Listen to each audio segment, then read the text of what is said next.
issues that one of the main causes maybe that is giving us headaches around child marriages is the issues around sexual consent. When we look into our laws, I think she gave us a whole list of the laws that are saying something around consent issues. When a girl is raped when she's 12 and young, it's actually treated as rape. But when we are talking of 13, 14, 15, 16, 17, they now talk of having sexual intercourse with a minor. For you, are we being sane when we are saying that we are having sexual intercourse with a minor? That gap is like saying, have sex with them, but don't marry them. But now when we go to the African culture and traditions, which then the men, especially I have to blame people of my kind, we then stay around the issues of culture and we say, when my daughter is fallen pregnant, she should automatically get married. So it's also another major issue that we are having, the issue of consent, that it is playing a crucial role as far as fueling the child marriages is concerned.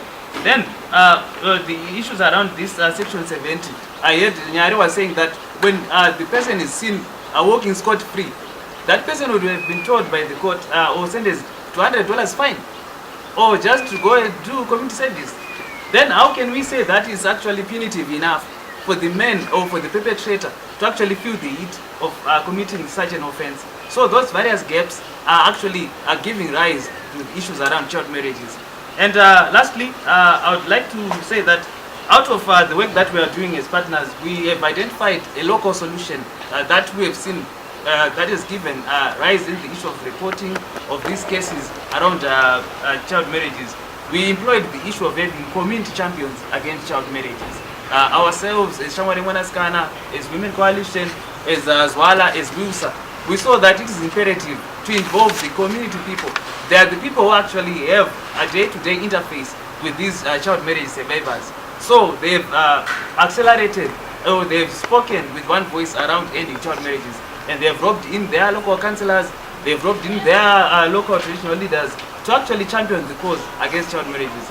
So I believe as an eradication measure, the issue of involving the community people can actually achieve lasting solutions in ending child marriage. Calling them child marriage, it's not, when we talk about how a marriage is defined, there is consent, it's looked as if it's something that is celebrated and all, but this is child rape, that is happening.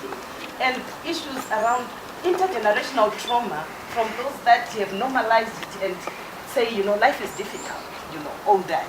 And for girls to be re-socialized and parents to be re-socialized, to look for other means of working hard to access livelihood or to meet the basic costs for the day, not just look up to them thinking that a transaction of a day will actually transform their economic status.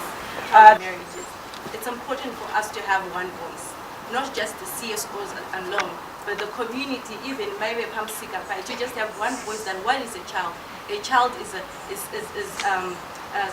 someone is under the age of 18, and that child marriages is wrong, no matter what the causes are. Is it poverty? Is it lack of finance?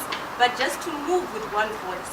The reason why I'm saying so is, let's go back to the domestic violence. Domestic violence used to be unacceptable in society. It used to be like, it's normal until people used to do activism around it. Even before there was the Domestic Violence Act, activism was already taking place. So it's important that as much as we are waiting for laws to be aligned at the moment with the Constitution, let us have one voice, let us speak one language until the people's mindset is changed. Then they can use the law when it comes. For these and other stories, visit our website www.263chat.com. Follow us on Twitter @263chat and like our Facebook page 263chat.